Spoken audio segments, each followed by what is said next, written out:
Well, good evening. It is middle of September, and Andrew said to jump on here and give you guys an update on what we're doing. So, it's been kind of a busy week for us, actually. We've had a lot going on, football games, and, well, football game, David's football game, and just kind of getting things prepped and ready for fall. Had a wedding this weekend, yesterday, so congratulations, Sam and Bailey Kirby.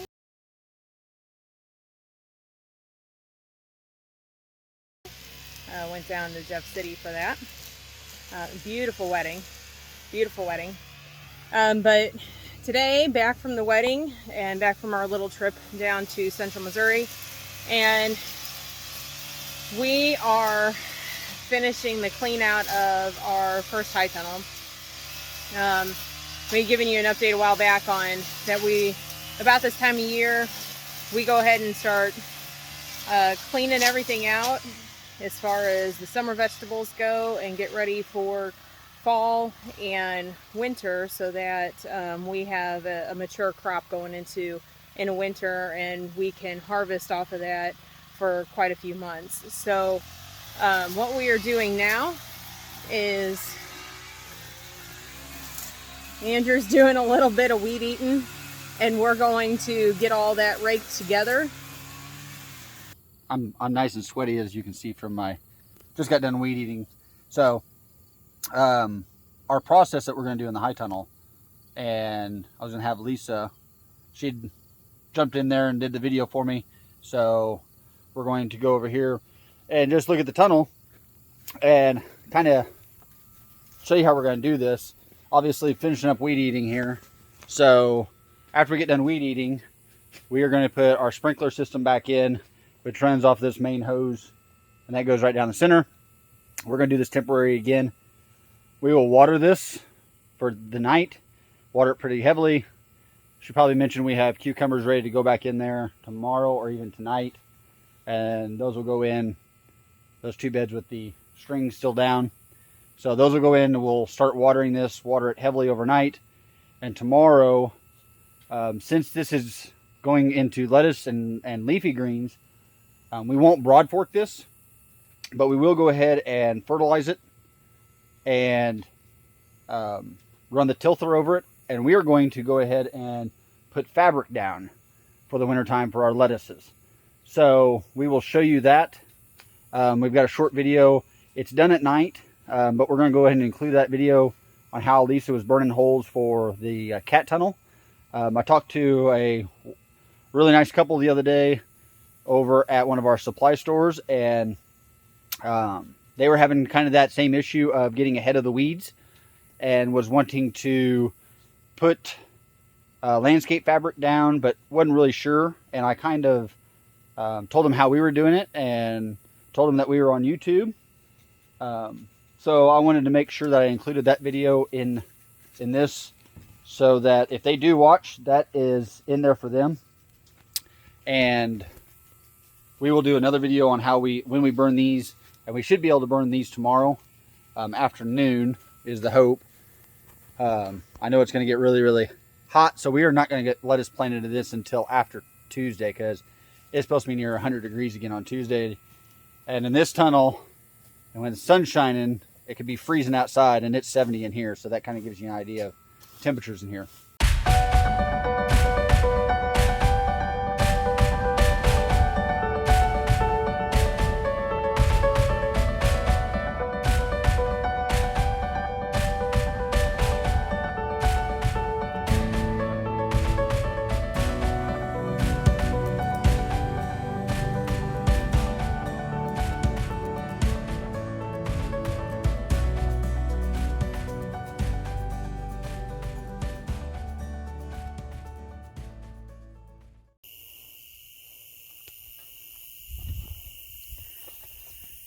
Okay, so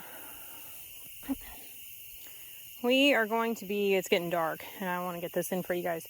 But we are going to, or I'm going to be, somebody's going to be planting broccoli tomorrow.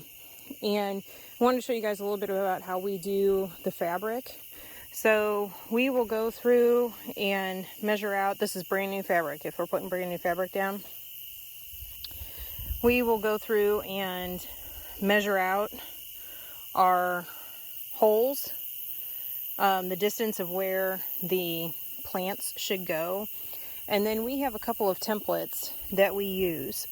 So for the Salanova, we have like a 4x8 sheet, I think it is, with the different spacings of the holes.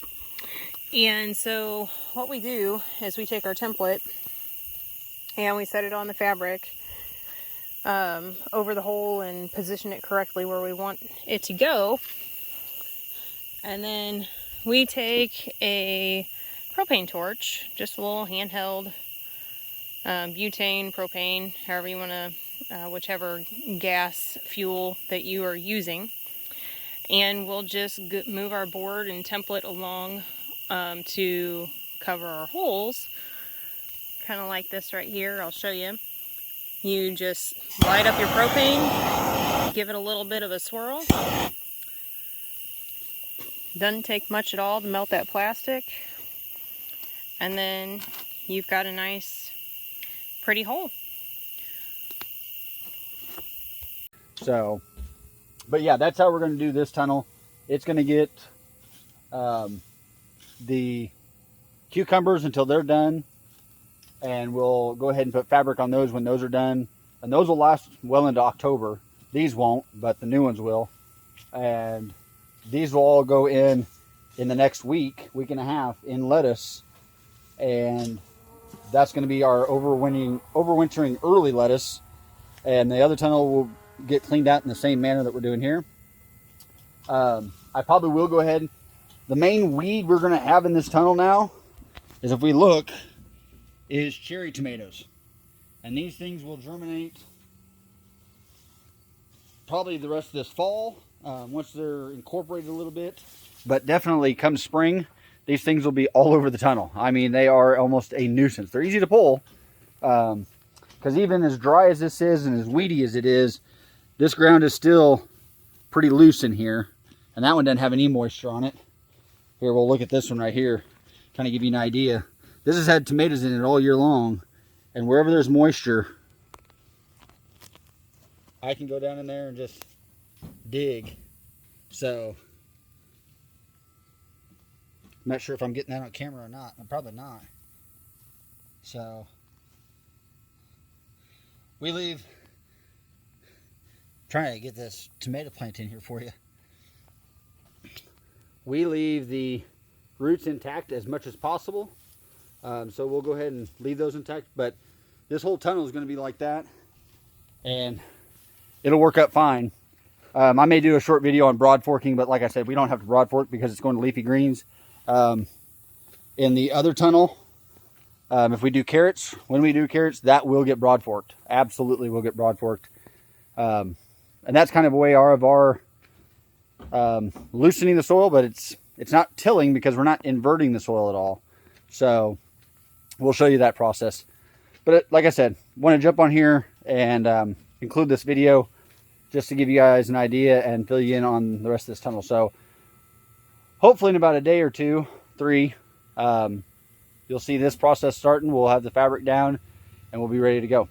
And then the other thing that I'm prepping for, I'm anticipating and making sure that we've got stuff ready for, is I'm going to swing you around here. I'll show you the corn. So we did get all the hot line on, and we've got that set to our portable solar charger, and it's sitting very well right now. It is a little over 10 volts. And so that hopefully will keep those trash pandas out. We did a little bit of walking through here today. These are the radishes Andrew was talking about, and the turnips. Radishes, I'm going to say, are not going to be too much longer. I mean, the tops of them are beautiful, absolutely beautiful. And I'm going to swing in here and see if I can't show you. Yeah. See that little guy right there? Is, oh, almost a dime size. So by the end of next week, I have a feeling we're going to be pulling all these radishes, or at least a good majority of them, or they're going to start splitting on us, because we got a good batch of rain yesterday. I don't even know how much we got, but it was a beautiful, beautiful downpour for quite a while. And the corn is coming along very nicely. I am super excited about that. So that's what I have been prepping for too, is getting cans together. I'm sure I haven't quite determined on if I'm going to can the corn, freeze the corn. Of course, we have some folks that are interested in little baby corn, and we'll get that to them too. But as far as what I'm going to be putting up, we used to always freeze it, and I just would rather not fill up my freezer and try canning it, so I don't have to worry about, power and all that kind of stuff. And that way I know that it's going to be good for a good long while. Sometimes when you put stuff in the freezer, it gets freezer burnt, and so on and so forth. That is what I'm kind of prepping for. I'm figuring about 2 weeks, and then we're going to be harvesting a bunch of corn. As you can see behind here, we have, I should say, 1, 2, 3, 4 beds of sweet corn, and calculations on one bed. So I run those numbers just to kind of see what our yield should be, and what, when you're putting up corn, how much bags or cans or jars or anything that you're going to need whenever that time comes. And so one 100-foot row, our bed, because our gardens are 100 feet. 100-foot bed, we have 2 rows in one bed. And if you figure that you have a corn plant every 6 inches, which is conservative, I would say there's probably more than that, but we'll go with that. And then on an average, ours right now look to be having 2 ears of corn per stalk. So I'm figuring on an ear and a half for the whole row instead of 2 ears, for the whole row. I'm figuring on 1.5. So we got 2 rows at 1.5 ears. That is about 350 ears of corn. And then from there, 1 ear of corn should get you about 3/4 cups of, decobbed corn. So continuing on the math for that, roughly for a 100-foot row, 100-foot bed, 2 rows, you can figure on right about 60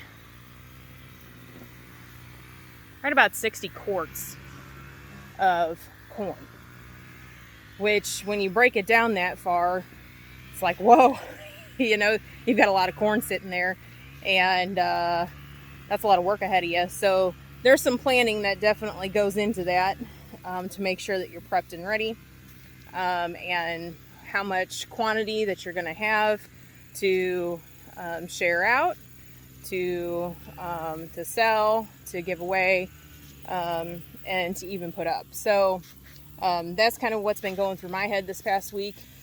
On top of that, we've also got green beans. Green beans are going to be coming due about the same time. So we've got 2 beds here, 100-foot rows, or 100-foot, beds. And there's 2 rows per bed. We've got 2 of them. So there's 400 feet of green beans here that will need to be picked.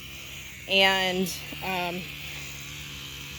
I'm counting on the end of this week starting to pick green beans. We started picking them off today, but there is a lot of ones that are, finger size, maybe half a finger size is what that really looks like. So with the rain that we got yesterday morning, these are same thing. They're gonna pop really quickly, and we're gonna be out here picking. So, you know, again, doing calculations on that, making sure that you have enough jars ready for them, or however it is that you want to preserve your food.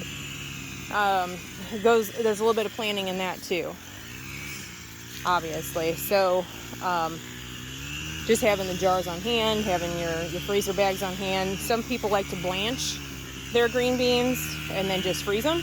That's perfectly fine. We always like to can them. We're not too big on the frozen green beans. We just don't like the flavor and the texture that it leaves once, you know, they've been frozen. So we prefer canned green beans for our way of storage. And then if we've got any left over, there's, you know, an amount of jars that I want to put up, and then after that we'll make things available for anybody else that is interested in them, or, you know, like I said, give them away to somebody that needs them. So anyways, just thought I would give you a little bit of update since Andrew's busy working. No, he's always working. And he's always got something going on, and always moving and project in front of him. We all do. Just wanted to let you kind of see where we're at with things. And if you've got any preservation tips, how to can corn, how to preserve corn, how to, you know, do the green beans. Everybody's always learning. I'm always learning. I'm trying to figure out how to save zucchini without it being squishy whenever you get done with it. You know, canning it and freezing it seems like the best way that you can only do that is by shredding it and throwing it in the freezer for zucchini bread. And yeah, we eat zucchini bread, but I really like to roast it instead. Have it fresh, nice and, you know, tender but not mushy. So anyways, if you guys have any tips, let me know. Send just kind of comment below, and we can have good conversation over it. So pull up a seat and welcome to Tabletop Farms.